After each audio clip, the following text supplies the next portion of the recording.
This is a diagram showing the lining of the intestine, and you can see here that we have the outside of the body, which is the inside of the gut where all the food's digesting, and the microbiome live in the gut. And then we have this single layer of cells, and then essentially we have the inside of the body here, and there's some immune cells. And this layer of cells is one cell thick. It's sort of held together by like press stud bits, bit of mucus layer. So this is a fairly sort of thin barrier. This is our closest contact with the outside world, really, inside the lining of the gut. And about 70% of the immune cells in the body actually live down there, just inside the lining of the gut. And when you get dysregulation of these immune cells, not right, Jenny, it's moving. When you get dysregulation of immune cells, then you can end up with autoimmune disease, as well as inflammatory bowel disease and allergic reactions. When you have the bad gut microbes there, when you have bad microbes and they're releasing things, these microbes release substances, they make things, postbiotics, and this one's making something good, and it's making the immune cell happy. But some microbes make really inflammatory cells, things that really rev up these. And also, when things are going bad on the inside of the gut, this barrier gets disrupted, and then all chunks of stuff can get in, and the immune system can go to work and go, oh, attack, whatever, warning, attack. And it can attack things like gluten. You can end up with celiac, or maybe a bit of peanut protein, and then you're allergic to peanuts. Or it might attack something that looks a little bit like something in our own body, and then you've got an autoimmune disease. So diet determines what kind of microbiome you have. This study in 2014 basically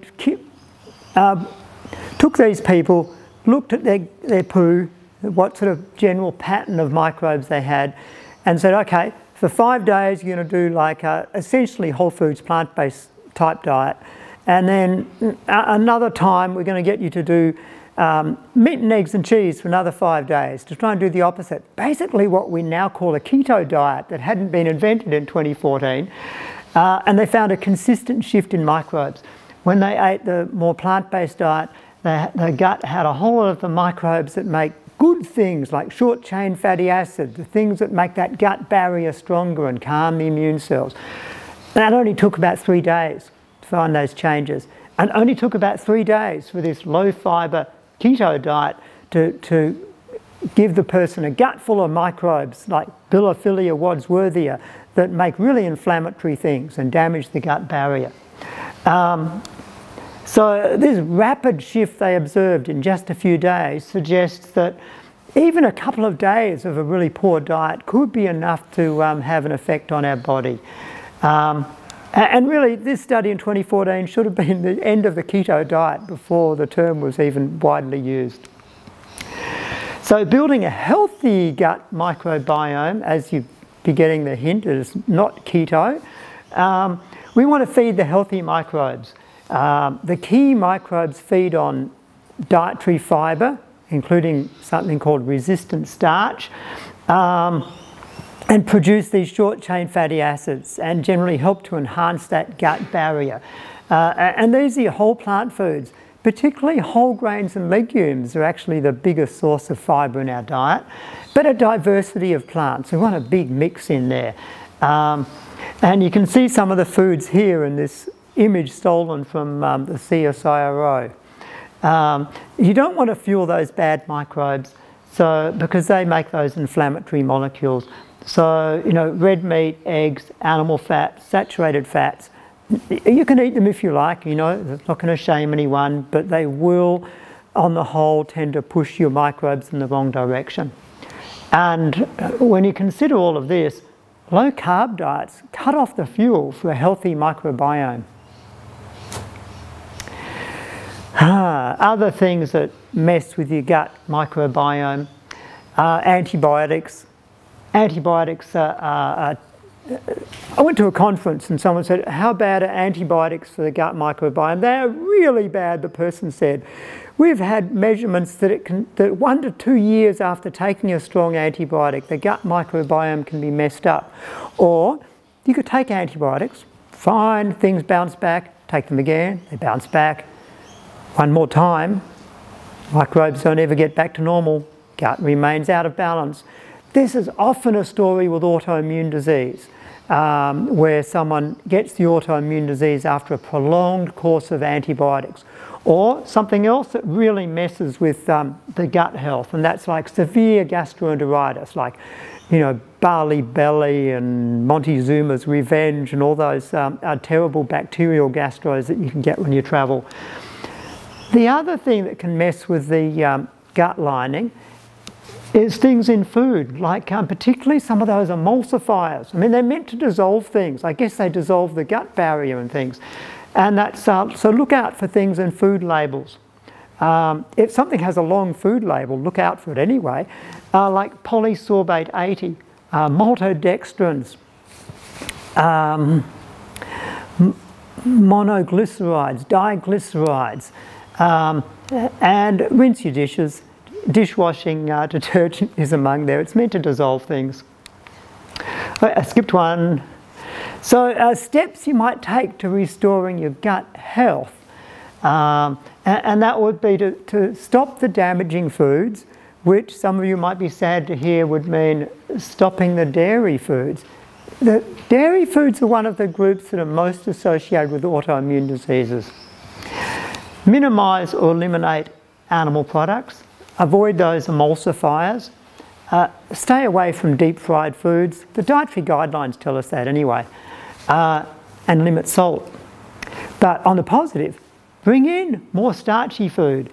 Potatoes, sweet potatoes. I've started with the foods here thinking that someone's already got gut problems and things and intolerances, maybe autoimmune disease. So I think add in the foods that are best tolerated first, like potatoes, sweet potatoes, buckwheat. Be a bit careful of quinoa. Quinoa, people sort of go, yeah, great, fantastic. And it's pretty good. It's good. It's a whole grain, intact, but a significant minority of the population react to one of the natural substances in quinoa and get terrible gut irritation. But you might be all right with it. I'm all right with it. And then you could introduce other things like oats and other whole grains. I would say for a healthy microbiome, keep the fat content low. Don't overdo the nuts and seeds. No oil. You remember that I commented earlier on about the no oil. And perhaps it's a point to say that many people with osteoarthritis or rheumatoid arthritis, joint problems, find that oil is actually quite a sort of trigger for their condition. You know, if they go out and have an oily meal, you know, by the next day it's like, oh, that joint's aching and things. Not as harmless as you would think. And I guess in the case someone asked me about, what about oil? Isn't olive oil really healthy? It's like, look people, it's super high in calories and it's got 0 protein, 0 iron, 0 calcium, 0 fibre. Like, you know, don't put your hands up. It's like hands up everyone here who needs to gain weight. And then keep your hand up if you also need to have less fibre and less iron and less protein and less calcium. That's probably not many of you. So no green light on even the best of the oils. Oh yes, and we're often talking about people who've got gut problems. Sometimes that leads into their autoimmune disease. So we're saying legumes are really healthy, all those chickpeas and lentils and other beans.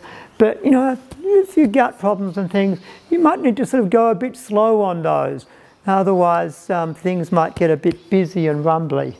The same with some of the other so-called FODMAP foods, you know, some of those fruits and vegetables that sort of can make a bit of gas. Oh, and Jenny added this at some point, drink plenty of water. So there are a number of, there are many authors out there who have dietary protocols for autoimmune disease, and they're not always evidence-based, and they're not necessarily universally effective. Sometimes, like, this is a protocol that worked for me, and some of them are downright nonsensical with what we know about health. You know, like keto cured my rheumatoid arthritis. I'd go, no, don't do that. That might have worked for him, but it's not something that, you know, it's universally going to work. Some of the programs out there is Brooke Goldner. She features in a few documentaries, a US doctor who nearly died of lupus in her teens, and she has a program. And then there's an Aussie, Clint Patterson, has rheumatoid solutions. And if you have a condition, whether it's ankylosing spondylitis or polymyalgia rheumatica or rheumatoid, he has a podcast channel, Rheumatoid Solutions, and he has interviews every week with people with all different conditions. It's inspirational. And then there's a group that deals just with the gut problems with the inflammatory bowel disease, and that's the two guys who do high carb health, who we know them quite well, and we know Clint Patterson quite well. And they're trustworthy. They're not trying to sell you any funny, expensive supplements. Generally, some features of these programs is, you know, they're usually predominantly plant-based, and they're very high in really protective foods. Like, you know, Brooke Goldner will have you having smoothies with whole bunches of green leafy vegetables. I'd be with that idea. Like, I'd say if I had rheumatoid arthritis, I'd be having, you know, a side of green leafy vegetables before I had my bowl of porridge in the morning. I do anyway. You know, sometimes they're raw, but they don't have to be raw. In actual fact, sometimes if you have real gut problems and rheumatoid and things, sometimes food's actually better tolerated when it's cooked. And there's often some restrictions, like gluten. You don't always need to restrict gluten. It's not an unhealthy food per se, but it's probably a more often problematic, you know, plant component, the protein of wheat, barley, rye, and perhaps oats. And these lifestyle programs also tend to include a lot of exercise. Like Brooke when she reversed her disease, she exercised like crazy. Clint Patterson, he said that, you know, he regretted when his first elbow went that he didn't move it much and then had to have surgery. He said that when the second one went, he said, I just kept moving it. It does no harm to keep moving an inflamed joint. And then he says, when my joints were good enough, what was really important was, and you know, I think he said he did hot yoga, and you know, you might do some hot heat sort of related stuff to get joints moving. But he said when his joints had settled enough, it was really important to do strength work with those joints. And then there's, you know, people do things like go to a reputable fasting centre. Gee, I'm thinking one, True North in California, and you know, they might do a 2 or 3 week fast, but then go straight from that onto a highly anti-inflammatory, you know, sugar, oil, salt-free, whole foods, plant-based diet, where the fasting is a kickstart. The Clint Patterson's program often starts with a bit of fasting. He sort of discovered the link with diet partly because he got bad gastro once and he stopped eating and noticed that his joints settled down. And so he sort of has a program that's sort of a real elimination diet. But I always say step one with elimination diet is just do the low-fat, whole foods, plant-based. Because for a lot of people, and I'm thinking there's one Melbourne lady, hasn't given me permission to her name, but she's quite public about her condition. Her rheumatoid arthritis, you know, goes into remission when she just sticks to a sort of, you know, ordinary whole foods, plant-based, you know, low-fat diet, and that's enough for her. So that would always be the first step, rather than a total elimination diet. So how whole foods, plant-based, physically active, chilled out, etc. do you really need to be? Well, that's always up to you. But with an autoimmune disease, you may actually need quite a high level of adherence to really get results. And when people come to our immersion, one of the advantages of a period of really high adherence to it is that you feel so much better and it works so well that it motivates you to continue the lifestyle changes. But if you're already doing some sort of diet lifestyle programs, you know, and it's not quite doing it for your autoimmune or other medical condition, you know, there's always further adjustments you can make to get better results. So I'd say don't give up. We run programs. We do a four-part, ever since the pandemic, our one-day seminars sort of finished, and we've gone online and we do a 4-part webinar series, you know, the why, what and how of whole foods, plant-based eating. And of course we run those, the 7-day live-in program, which of course is more expensive because, you know, we have to house you somewhere, currently the Yarra Valley Living Centre, and feed you for the week, as well as give you lots of input from Jenny and myself, and an exercise trainer person and our dietitian friend. We enjoy doing those. And then we also do, as Jenny said, private lifestyle medicine consultations. I do consultations. Our dietitian here, Nina, does consultations. Jenny does some health coaching, nutrition consultations.